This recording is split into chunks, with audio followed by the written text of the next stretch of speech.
Que creo que es importantísimo valorar el estado de ánimo del profesor. Un sistema educativo que no valora el estado de ánimo del profesor, creo que se equivoca profundamente. Mario Alonso Puig es un destacado médico, cirujano y conferencista. Él resalta que el estado de ánimo de los profesores es clave para el aprendizaje. Si un profesor pierde su entusiasmo, su capacidad para enseñar se ve afectada. Y lo mismo ocurre con los alumnos desanimados. Para él, el bienestar emocional es esencial para mantener funciones cognitivas como la atención, la memoria y la creatividad. Escuchemos. El profesor es el elemento más importante del sistema educativo. No es la tecnología, no es el aspecto de las aulas ni el tamaño de los campos deportivos. Es el profesor.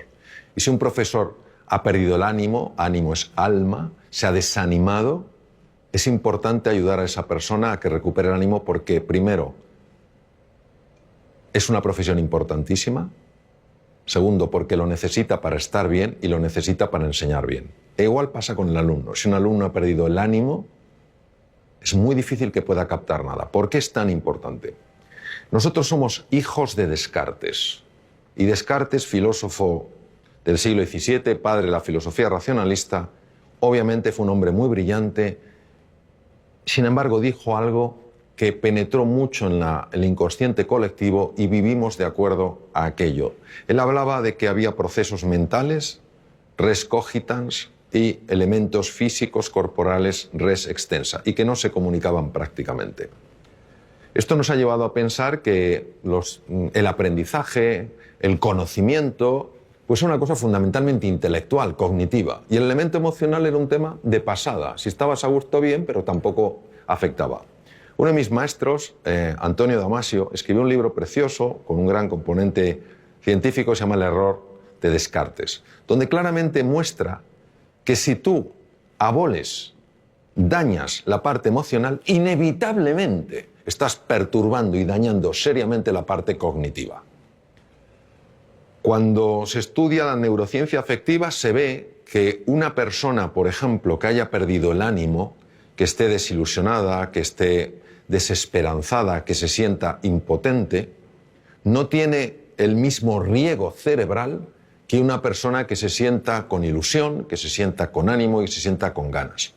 Las zonas más anteriores del cerebro, lo que se llaman áreas prefrontales, que son esenciales en el mantenimiento de la atención, en la memoria, en el aprendizaje y en la creatividad, son muy dependientes del estado emocional.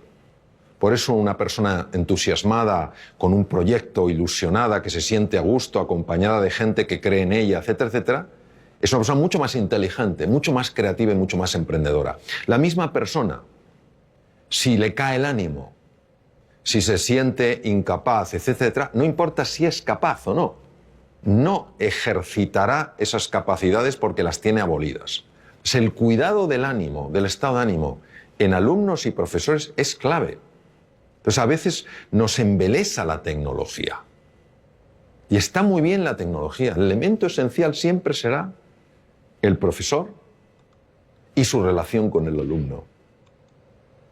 Siempre, afortunadamente, será un elemento humano. Esto será insustituible.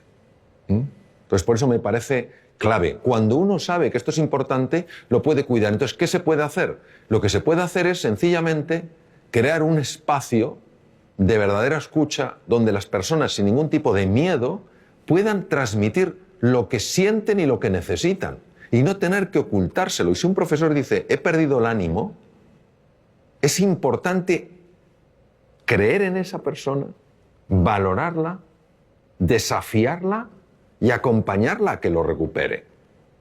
Si ni siquiera esa persona transmite que ha perdido el ánimo, porque no siente que hay un espacio dispuesto a escuchar eso, ¿cómo la vamos a ayudar? Si un alumno en un momento determinado se siente desanimado, qué importante es que pueda transmitírselo a un profesor para que le ayude. Tenemos un concepto absolutamente obsoleto de lo que es la inteligencia, lo que es la creatividad. Creemos que son capacidades fijas. El propio Daniel Goleman hizo un estudio en un barrio de Boston. Yo ejercí como cirujano en Boston. Un barrio que se llama Roxbury, que es un barrio muy complicado.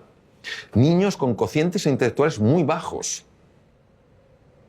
empezó a ilusionarles, empezó a motivarles, empezó a hacerles creer en sí mismos y en sus posibilidades.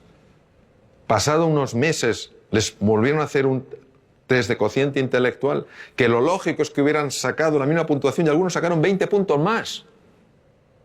Entonces lo que no podemos es creer que el ser... Qué bien lo decía Ortega y Gasset, decía, el ser humano no es un participio, sino un gerundio. No estamos hechos del todo, sino que nos vamos haciendo. La inteligencia se va haciendo, la creatividad se va haciendo, todo se va haciendo. Y la conexión es el ánimo que tienes, la ilusión. Pues curiosamente esto, a pesar de toda la investigación que hay que lo refuerza, sigue siendo en muchos medios una rareza.